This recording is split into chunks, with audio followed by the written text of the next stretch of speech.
नमस्कार। पॉलिटिक्स में आप सबों का स्वागत है।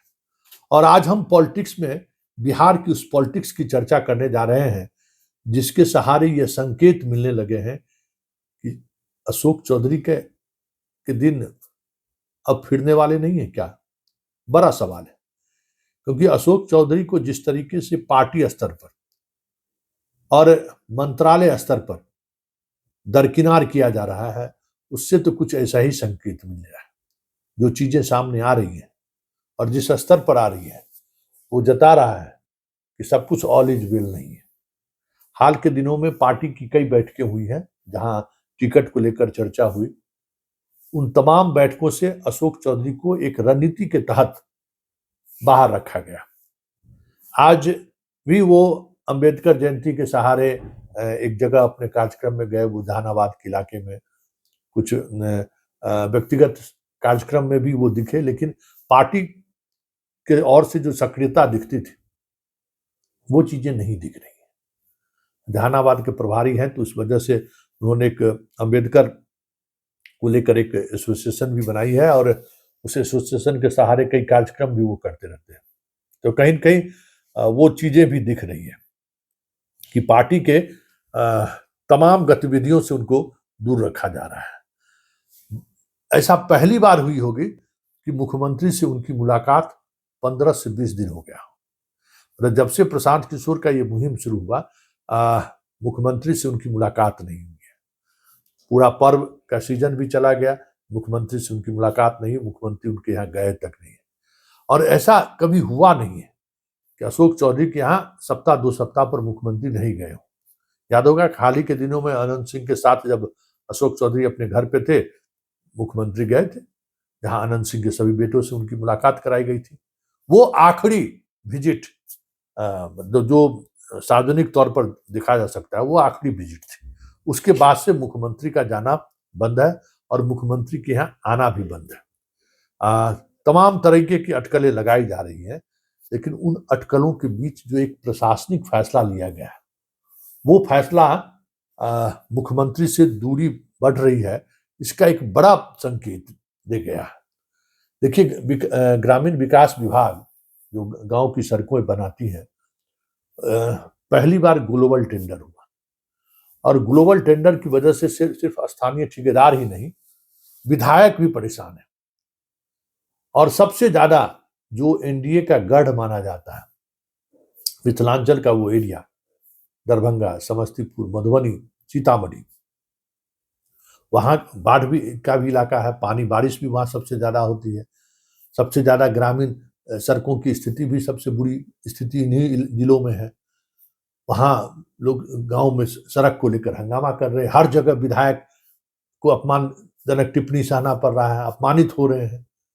लगातार इसकी शिकायतें मुख्यमंत्री सचिवालय को मिल रहा था और इसको देखते हुए मुख्यमंत्री सचिवालय ने 4 सीनियर अधिकारी, धर्मेश्वर लाल और देवेश सेहरा के अलावा 2 और सीनियर अधिकारियों को दरभंगा, मधुबनी, समस्तीपुर और सीतामढ़ी में सिर्फ ग्रामीण कार्य विभाग के कार्यों की मॉनिटरिंग के लिए भेजा गया है। और सिर्फ भेजा ही नहीं गया है, उन्हें जिम्मेवारी दी गई है कि पूरे प्रोसेस में, उस टेंडर प्रोसेस में क्या कमियां रही या क्या वजह है एक खास ठेकेदार को इतने बड़े स्तर पर काम दे दिया गया, और उस ठेकेदार की काम करने की कैपेसिटी क्या है, वो ठेकेदार किस तरीके से इससे पहले ग्रामीण सड़क बनाने को लेकर उसका क्या एक्सपीरियंस रहा है, क्या परफॉर्मेंस रहा है, सारी चीजें जांच के दायरे में। और आपको याद होगा ये वही इलाका है जिस इलाके के एग्जीक्यूटिव इंजीनियर पैसों के साथ पकड़े गए थे, जिनकी पत्नी और खुद पैसों को रात भर जलाते रहे थे। याद होगा हाल के दिनों में वो पकड़ाए थे, वो भी ग्रामीण कार्य विभाग के ही इंजीनियर है। उनके घर से पैसे मिले और उसके बाद बहुत सारा निवेश के कागजात भी मिले, याद होगा आपको। उन तमाम निवेश के कागजातों की भी जांच हो रही है, वो उनसे पूछताछ भी हुई है।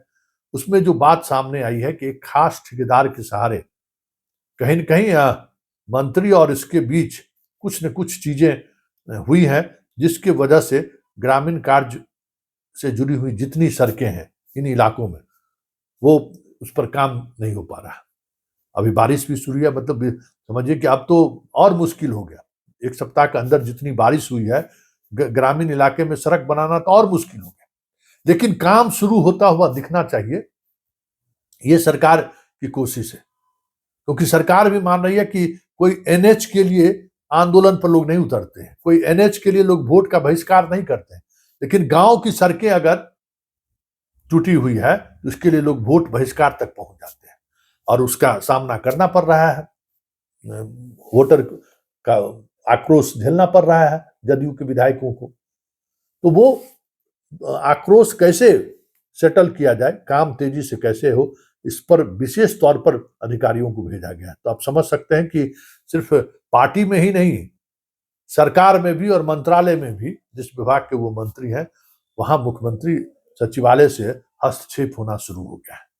अब इसका क्या प्रभाव पड़ेगा कहना मुश्किल है, लेकिन संकेत तो अब जानी शुरू हो गई है कि अशोक चौधरी भले मंत्री जरूर हैं, पार्टी के पदाधिकारी बने हुए हैं, लेकिन जितना इन्वॉल्वमेंट प्रशांत किशोर के खुलासे से पहले देखने को मिल रहा था, वो इन्वॉल्वमेंट अब दूर दूर तक दिखाई नहीं दे रहा है।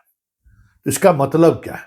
क्या अशोक चौधरी पर इस्तीफा का दबाव बढ़ाया जा रहा है, या फिर अशोक चौधरी से दूरियां दिखाकर जो एक जनता में आक्रोश या फिर भ्रष्टाचार को लेकर जो नीतीश कुमार का जो कमिटमेंट रहा है, कहीं उससे बचने की कोशिश तो नहीं है? क्योंकि 3C सबको पता है कि क्राइम, कम्युनलिज्म को लेकर नीतीश कुमार काफी, और करप्शन को लेकर नीतीश कुमार काफी सजग रहे हैं। तो क्या इस वो जो उनकी छवि है, वो छवि धूमिल ना हो या उस छवि पर इस तरीके का प्रभाव न पड़े, इस वजह से तो ये चीजें नहीं चल रही है।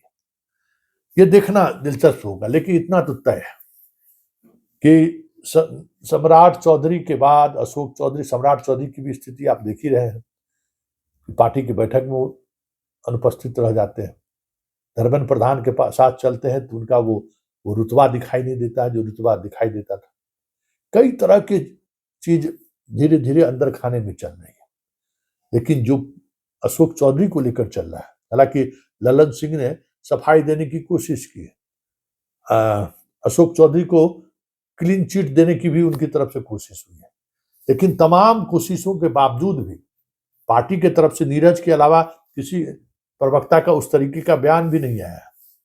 कुछ प्रवक्ता बोले लेकिन मिला जुला कर बोलते रहे, नीरज आक्रामक रहे, लेकिन सरकार कहीं न कहीं इस असहजता को महसूस कर रही है और यही वजह है कि धीरे धीरे मुख्य धारा से अशोक चौधरी को बाहर किया जा रहा है। एनडीए जिस समय एनडीए की बैठक में भी, कई बैठक में इनकी मतलब उपस्थिति नहीं देखी गई, जब प्रशांत किशोर का इन पर हल्ला बोल शुरू हुआ तो ये सारे नए अपडेट हैं।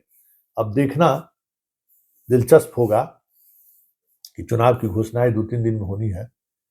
क्या जदयू किसी जिले का प्रभारी ने बनाता है या फिर चुनावी मैदान में उतारने का बहाना ढूंढता है, ये देखना दिलचस्प होगा। क्योंकि एक बात तो तय हो गई है कि अशोक चौधरी को लेकर जो एक पब्लिक इमेज बना है, वो इमेज कहीं न कहीं नीतीश कुमार को असहज कर दिया है, साथ करके उनके साथ रहने वाले लोगों को असहज कर दिया है।